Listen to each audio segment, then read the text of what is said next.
Good morning, good afternoon, and good evening, ladies and gentlemen. My name is Bazil. Welcome to the show. Welcome to WildStar Wednesday.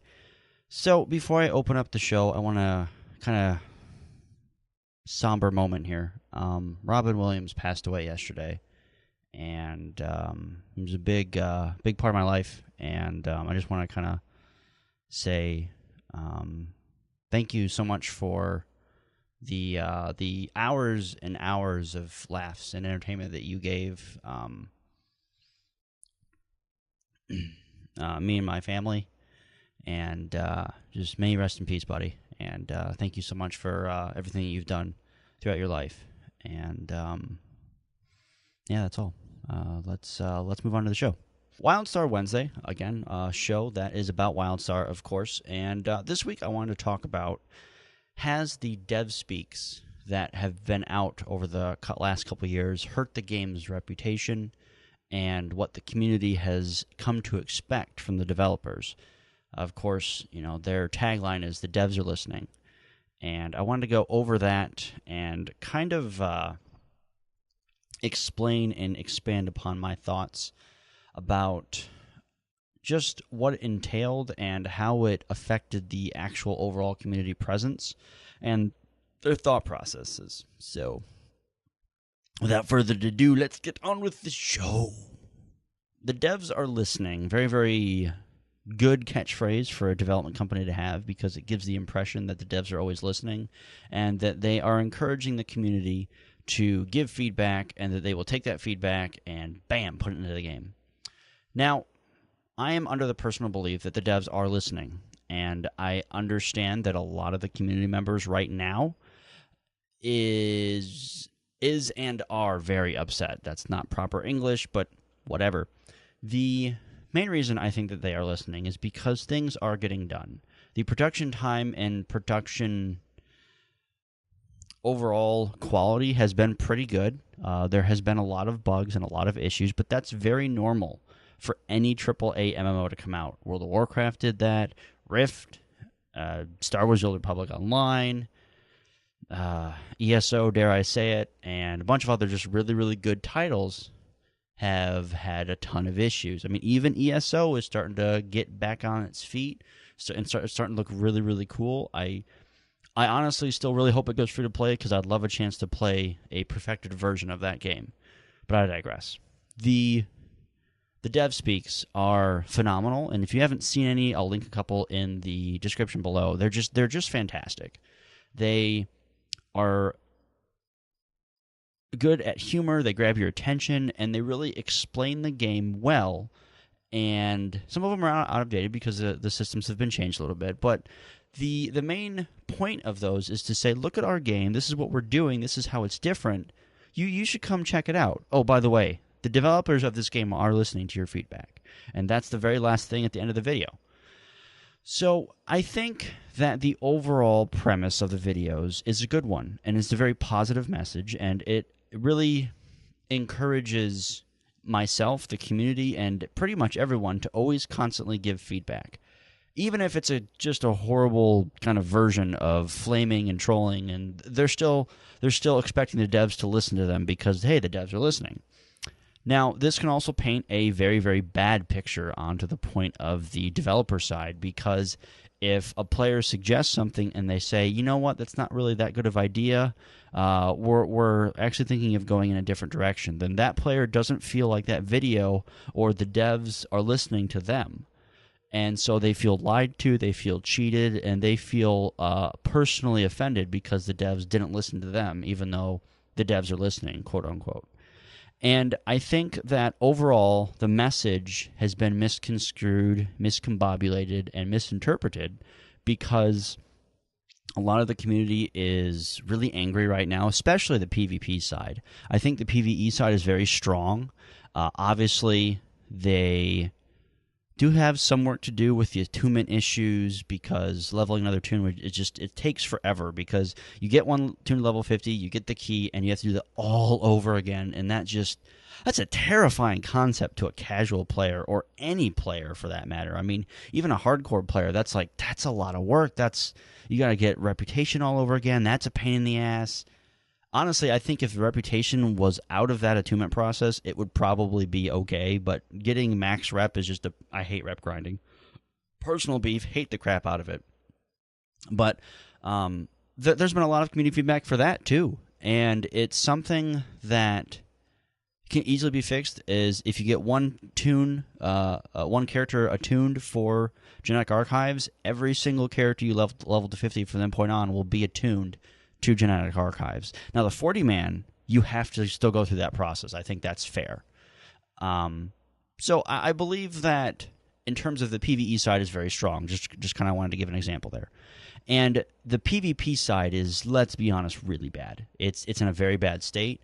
Rhythm, who is a very popular stalker, probably the best or second best in the world in the game, at that class and at the arena, left. And he's playing Minecraft of all games.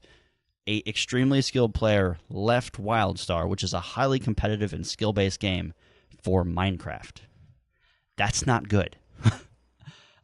As much as I love Carbine, as much as I respect them with a lot of respect, they have really messed up PvP. And unfortunately, and this is no excuse, but that's normal for every single MMO to date to happen. And that sucks. Rift, I think, was one of the only MMOs that had a Prilly? What's Prilly? I don't know what Prilly is. Is that pretty shrilly? I don't know. Had a pretty solid PvP scene, and then they changed a lot of the balance, and things just got screwed. And like Rift's problem was they made it worse by changing things that should have been changed, which does make sense. But in WildStar's case, they made it worse by making it better, if that makes sense. They didn't address the main problems, which was gear completely having a huge stat discrepancy. Like, I think someone did the numbers, and you get an overall 40% increase in stats, health, and damage from the 1500 gear to the 1800 gear. That's ridiculous. That's like, I think that's the equivalent of a level 1 to almost a level 50 just in general in terms of stats. Don't quote me. I'm not a math wizard, so that's insane. 40% is a ton of stats and damage. And I know that they are working on fixing that problem by trying to even out the gear stats and slowly ramping up rather than just going and then, it's ridiculous. That sound effect is awesome. Thank you. Anyway, the main reason I think that the dev speaks have hurt the PvP scene, and the main reason I think the dev speaks have really hurt the game in general, is just because of that mindset. The devs are listening, but they're not listening to some members of the community, so all hell breaks loose and everything just goes crazy. Which, I can understand that. I have felt and still feel a little bit that the devs are not doing as much as they can be doing to improve the PvP. And that's a really unfair statement. It really is, because I know they're doing everything that they're allowed to do and have the budget to do at this time. But I feel that arenas were something that probably should not have been implemented until maybe drop 4 or 5, have battlegrounds perfected, have everything else just kind of ironed out. Because I use World of Warcraft as an example because it's pretty much the epitome of MMOs. They've done a lot of very, very well done and fantastic things. They may not do a lot of good things now, but in the early days, they did a lot of things right. And, a lot of the developers from Vanilla Warcraft are working on the development of WildStar. So it translates a little bit. You can definitely see where they've tried to ramp up the content in terms of what came out during the launch of the game. Like, arenas were set, battlegrounds were set, looking for group was set. They really tried to kind of say, these are what's expected in a launch of MMO, we need to put these in there. I think that looking for group should not have been implemented until a couple years down the road. I think that the arenas should have been implemented, but the gear should not have been there at all. I think in terms of the way things work for PvP, it should have been, there's no rated gear, you just have to earn prestige to grab the gear, and that's it. That way there's no kind of rating gate to say, okay, well, this player has put in a small amount of time and gotten all the stuff he needs because he's won a lot, while this player has put in a ton of time and has been punished because he's getting, his rating tanked because there's gear discrepancy and that kind of thing. And with a game that has a lot of basis around skill and not gear, it really is the other way around right now. It really is.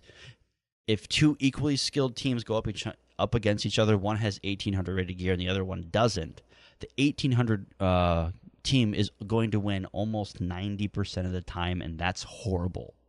So I think the best way to fix this is to do arena team ratings and not personal rating. This is what World of Warcraft does, and a lot of other MMOs that have that MMO arena style combat is you make a team and you're queued up with other teams the same rating as you. It should never have been a personal rating averaged between 2 to 5 players, and then you get queued with those players. That's not a good idea and should never have been implemented. And I hope, Carbine, that that is changed soon, because arena team rankings need to be a thing. Personal ratings can be in Battlegrounds. That's fine. I don't really care. Rated Battlegrounds are something that you do with your guild, and it's for fun, and anyone who says otherwise is wrong. It's not a competitive scene. Arenas are the competitive environment in PvP, and that's pretty much it. So that's really all I had to say for this week. I do appreciate you guys watching until the end of the video. Keyword for this video is going to be the devs are listening. How have you felt that the devs have listened to community feedback, and how have you felt that the devs have not listened to community feedback? And what are some things they've done really, really well and you've been impressed with? And what are some things that they have not done well and you've been very saddened by? But once again, guys, I do appreciate watching to the end of the video, and if you're able to support me through Patreon, throw a few bucks a month, through a few bucks my way every time I make a video, or you can do it on a monthly basis. You can set a limit, so it's completely under your control. Also, don't forget that we have some really cool promos going on. I'll link some of those stuff in the description. 20% off a couple games coming out. And as always, guys, audible.com, free 30-day trial if you sign up for the link below. So God bless everybody. Take care. Have a wonderful evening, afternoon or morning, and I'll see you guys in Nexus. Peace.